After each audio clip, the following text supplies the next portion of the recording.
Welcome back to our channel.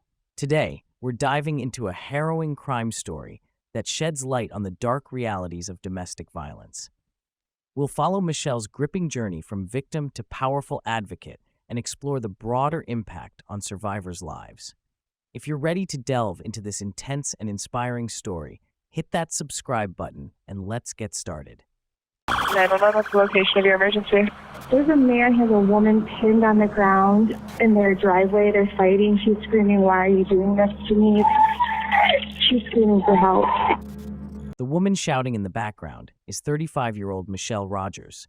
Just moments before, her longtime boyfriend, Matthew Terry, an ex-Marine and wrestling coach, had assaulted her with a knife outside their home. He's literally on top of her with her legs over her head. Her legs over her head? Yes.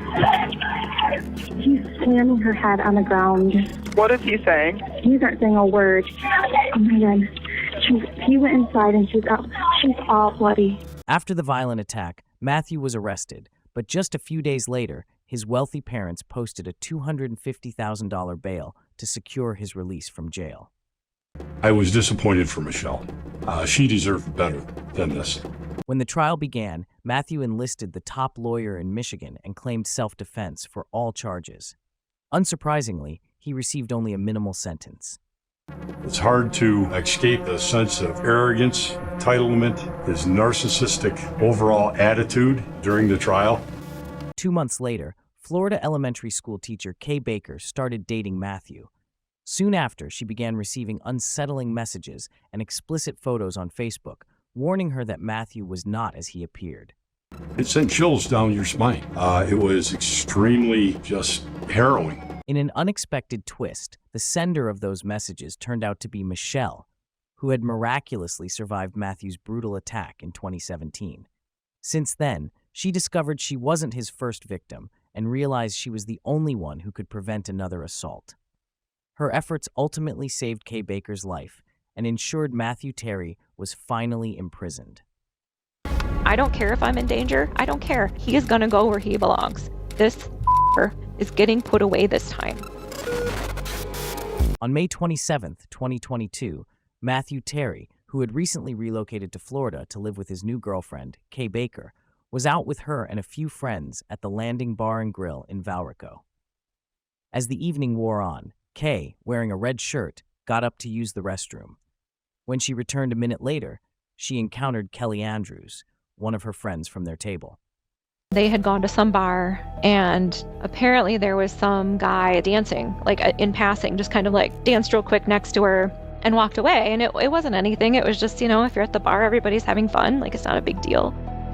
Back at their table, Matthew was accusing Kay of something, leaving her friends puzzled since all she had done was dance playfully for a few seconds after they left. Meanwhile, the camera captured Kelly answering her phone. Apparently, Kay and one of her friends had been talking on the phone, and Matt was still very angry in the car, and they were kind of making fun of him and telling him it wasn't a big deal. Later, Kay called Kelly again, this time without any hint of humor. She asked her friend to reassure Matthew that nothing had happened at the bar. I was on speaker because he could hear me. I was telling him to stop. You're just being jealous. You need to just drop it. When they got home, there was a text that was sent from Kay's phone, and it wasn't her that sent the text, but it was, "Hey, everything's fine. Matt's okay now. We're good. Good night." Shortly thereafter, we find out that, there was a pretty gruesome scene. 911, police, fire, medical. I need emergency, please. They have a major cut to their neck. Later, Kay called Kelly again, this time without any hint of humor. She asked her friend to reassure Matthew that nothing had happened at the bar. The defendant called multiple character witnesses, and one of the witnesses that testified was Kay Baker. Kay was there because they had been friends for a really long time, because everybody thought he was this great guy. And I was the crazy one. Despite facing her struggles alone, Michelle confronted Matthew in court on multiple fronts: a criminal trial, a CPS lawsuit, a custody battle, and the most distressing part was realizing that even while he was serving his brief sentences for attempting to murder her, Matthew had already managed to ensnare another woman. Kay and Matt were communicating on jail calls. And once I found that out, I searched her on Facebook, and I sent a picture of myself in the hospital. And I said, you know, he's not who he says he is. He's lying. He's going to manipulate you. Please, please, like, don't let this be you. You have to get out of this. She pretended not to know what I was talking about and to say she wasn't talking to him. And at that point, I knew there was no way to get through to her. But trust me, I was scared to death for this girl and her children. Something bad is going to happen. It seemed things couldn't get worse than what unfolded on May 28th, 2022. Less than 10 minutes after Kay had called Kelly to calm Matthew, Kay's frantic neighbor dialed 911. Do you know what happened? I don't know. My husband heard someone screaming, and then we came outside. They're stuck. Get in the house!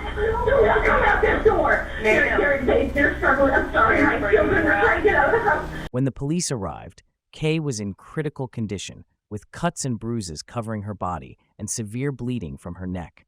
A trail of blood led from her location, down the street, and into a wooded area outside the neighborhood. Matthew was nowhere to be found.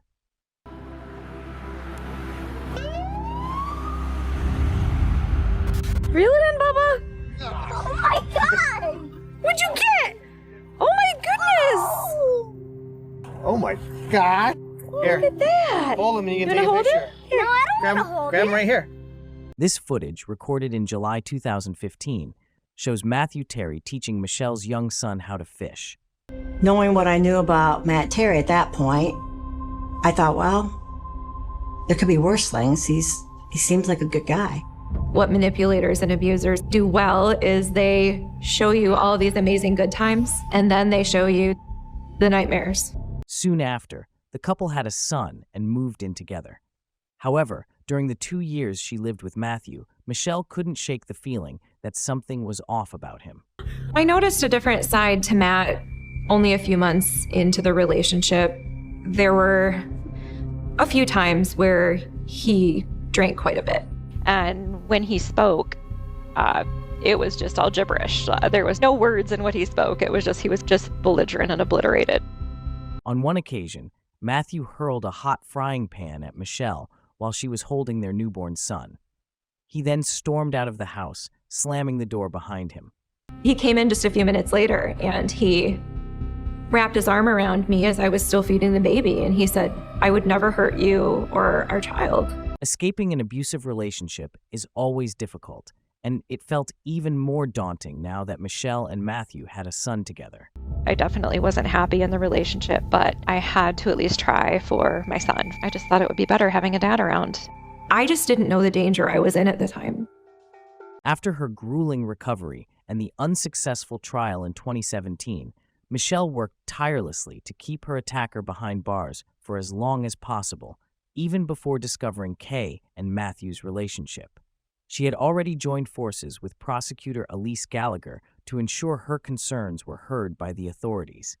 We tried to fight it and wrote letter for more oversight, more conditions, even a longer period of parole, but the parole period was not changed. While Matthew was in prison, his parents began sending packages to Michelle on his behalf. Additionally, he enlisted some of his relatives to keep an eye on her. I felt like Michelle had to constantly worry about her safety, and I felt helpless to do more for her because the parole decision was made. I didn't know what to do. I just knew I had to keep my family safe. Despite their persistent efforts, the parole board never responded to any of their requests. Consequently, Matthew Terry was released from prison on December 1st, 2020. I was not happy with him walking free. He was definitely a danger to society, and I clearly communicated that to the parole board and anyone that would listen. But nobody would really listen. The board's oversight led to tragic consequences. On May 28, 2022, just minutes after being discovered by the police, Kay Baker succumbed to her injuries. As officers began following the blood trail near her body, they called in a K-9 unit to aid in the investigation. Whoa, right here. A lot of blood right here. Make yourself known, dog's gonna bite you. Sheriff's officer, show me your hand. Hey! Show me your hand. Keep your hands where we can see it. You need to get bit by the dog.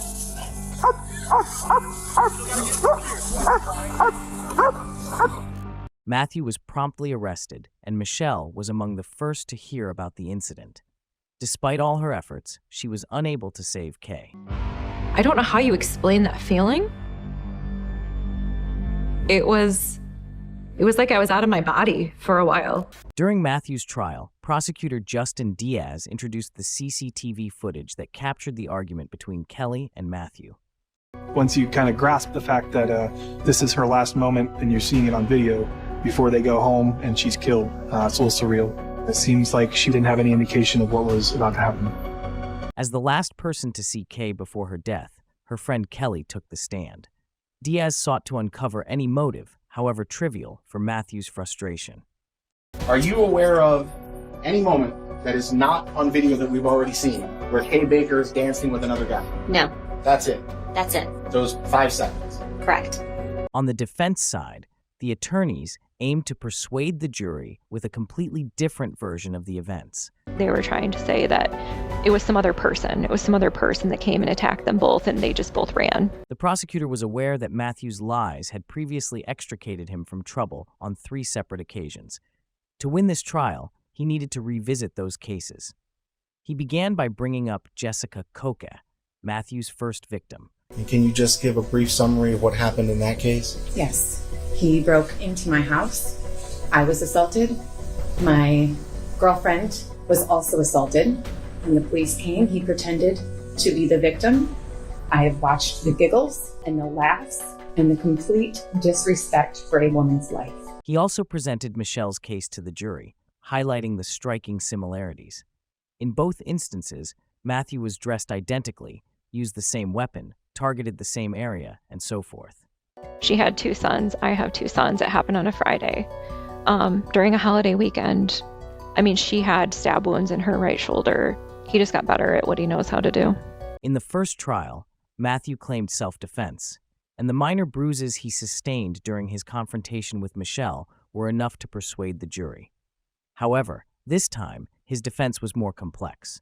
He stabbed himself on either side of his throat, trying to really play the part of having somebody else attack him, and so he wouldn't be found guilty in killing Kay. Among the many people testifying that day, the stepmother couldn't restrain herself from asking Matthew directly why he had killed her. What words did Kay say that night to justify you killing her? How bad could those words be? Did she say Michelle was right? Was that what got her a death sentence? I feared for Kay's life. I hope you fear for your life. After an expert demonstrated that Matthew couldn't have inflicted his own stab wounds, his defense, which had been prepared by a team of prestigious lawyers, fell apart. Mid-trial, they quickly pivoted to claiming self-defense in an attempt to minimize his sentence, a strategy reminiscent of their approach in Michelle's case 5 years earlier. He was saying it was self-defense. All of his friends and family, he had convinced that it was self-defense. At this juncture, Prosecutor D had reached his limit. He realized that a powerful witness was crucial to changing the jury's perspective. That's when his team decided to reach out to Michelle directly. Look, this is what's going on in Florida. We need to get all over this. And they immediately got in contact. We got them all the videos, the documentation, everything they needed. And there was never a point where I'm like, I shouldn't do this. No, this is getting put away this time. Although she hadn't been able to prevent the last attack or save Kay, she remained resolute in her determination to stop Matthew. There was just no question in my mind. It was what I had to do for me, for justice finally, for the safety of me and my kids. It's what I had to do for Kay Baker and her family and justice for them. To me, there was no other option. It was just, that's what I'm doing. Michelle was called to the stand, sworn in, and asked to identify each scar she had sustained from Matthew's assault. So on my left cheek, I have 2 circular bite mark scars. There's a small stab wound scar here, another stab wound scar here, and then another scar underneath my eyebrow. So on my right shoulder, I have the 3 stab wound scars. I have bite mark scars on my arm here. The next day, Michelle was asked to repeat her testimony from the initial trial. At that time, he was very clearly drunk, and I remember him coming around the counter and coming at me. I kind of backed off and braced myself, and I actually verbally said, what are you doing? And at that point, then we both fell to the floor. when I yelled at him, I said, I love you. Why are you doing this? And he said, no, you don't. I'm going to kill you. So tell us what happens next in the fight. He just continues to, for lack of a better phrase, beat the shit out of me. And I keep trying to escape, and he continues to punch me in the face. And at that point, there was blood everywhere. Where is the blood coming from? I believe my nose. At that time, he had broken my nose. And at this point, he was taking both of his hands and he was taking my head and he was slamming it into the floor. And so every time he would do that, my vision would go black. And then he comes around behind me and he wraps his arm around my neck and he stabs me in the throat with a knife. At that moment, are you armed? No. Are you even standing up to put up a fight? No. So at that point, again, it was just kind of the thought, like, I need to get the hell out of this house or I'm going to die in here. And so I remember standing up, and as I stood up, he continued to, try and stop me and try and punch me. I was able to get loose, to get the garage door open and run to the garage. And as you step into the garage through the door, is there a garage opener? Yes. So I pushed the opener with my left hand as I was running out, and I ran towards it, but it was very slow, so I couldn't quite get under it right away before he was able to get to me again. As Matthew slammed her to the ground and kept attacking, Michelle waited for the garage door to open just enough. Then she pushed him back and forced them both to roll under it, tumbling across the driveway. Michelle did the only thing she could. I was under him and he was on top of me. He had used both of his hands to take my head and slam it into the cement multiple times.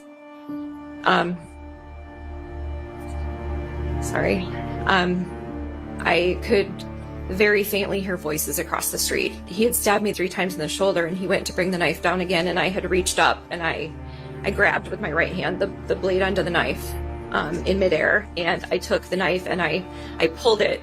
Again, I'm on my back and I pulled it across my face, and I just remember thinking he was gonna stab my eye out or something as I'm doing this. Throughout all of this, are you screaming and yelling for help, asking him to stop, putting up resistance? Yeah, so we didn't live that far from the hospital and stuff, and as the neighbors were, I later found out they were on the phone with 911 at the time. We could hear sirens coming. You could hear them coming from around the corner. When we both heard the sirens, that's when he got up off of me and ran back in the house. What did you do? I ran across the street to the voices of the neighbors who were telling me to come over there, come here. And then I proceeded to go across the street and I collapsed on my back in their front yard. Michelle sustained a severe concussion, a broken nose, and 7 stab wounds. Meanwhile, her 1-year-old baby remained in the house during the attack. Baby inside? No! Check for the baby! Where's the baby at? Check for the baby! I'm with you. Clear. Hi, cutie. Hi, buddy. It's okay. The audience's reaction was palpable. The potential danger to Michelle's son, if the police hadn't arrived in time, was unsettling. Her testimony had a similarly powerful impact. Her gripping account of survival left the entire jury in shock. Michelle felt a deep sense of relief that at last someone believed her. Before addressing the jury one final time, DIA invited several of Kay's friends and family members to the stand. Her sister, Carrie Rebels, struggled to convey the profound impact Kay's absence had on her and the family. Today, I stand by my sister. There are no words to describe the void that her absence brings. I miss my sister.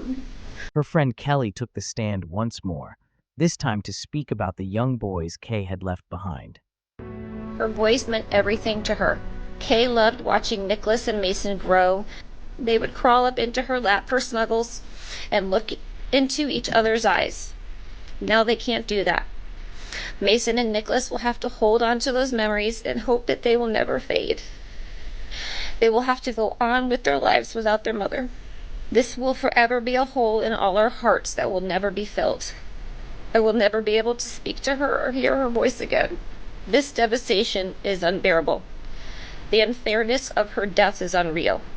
We all loved her so much. I listened to the testimony of Miss Rogers, and I believe that you should have been in prison in Michigan and that Miss Baker should still be alive.